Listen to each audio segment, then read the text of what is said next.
તરફ જેતપુરના કણકિયા પ્લોટ વિસ્તારની અંદર 35 વર્ષીય કમલેશ વાઘેલા નામના યુવકની ધોળા દિવસે જાહેરમાં હત્યા કરવામાં આવી છે। કમલેશ છાસ લેવા બહાર નીકળ્યો ત્યારે તેના સાવકા પુત્ર જૈન વાઘેલાએ રસ્તા વચ્ચે આંતરી અને છરીના 5 થી 6 ઘા ઝીકી દીધા। કાવતરામાં જૈનના મામાનો દીકરો ધ્રુવ નૈયા પણ સામેલ હતો।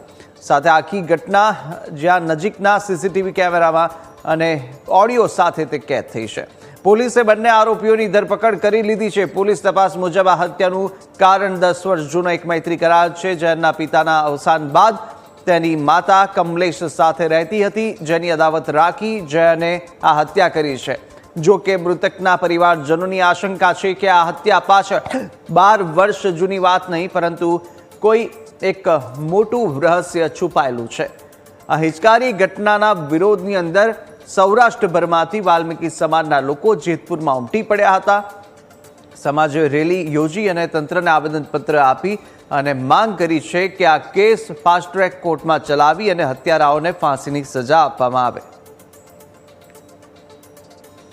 ગઈ 7 તારીખે કમલેશભાઈ વાઘેલા નામના યુવકની જે જેતપુર ખાતે હત્યા થયેલ હતી, આજે જેતપુર વાલ્મીકી સમાજ દ્વારા એની શ્રદ્ધાંજલિ અને સૌરાષ્ટ્રભરના આગેવાનોને બોલાવવામાં આવેલા, જેમાં ગોંડલ, જુનાગઢ, સુરેન્દ્રનગર, પોરબંદર, રાણાવાવ, બગસરા સહિતના આગેવાનો બધા હાજર રહ્યા છે અને આજે પીઆઈ સાહેબને આવેદન આપેલ છે કે જે કમલેશભાઈની હત્યા થયેલ છે, આ હત્યા વાલ્મીકી સમાજના જ એક યુવક દ્વારા કરવામાં આવેલ છે, પણ કોઈને ક્યાંય કાયદાકીય કોઈ વ્યક્તિને મારવાનો અધિકાર કાયદો આપતો નથી।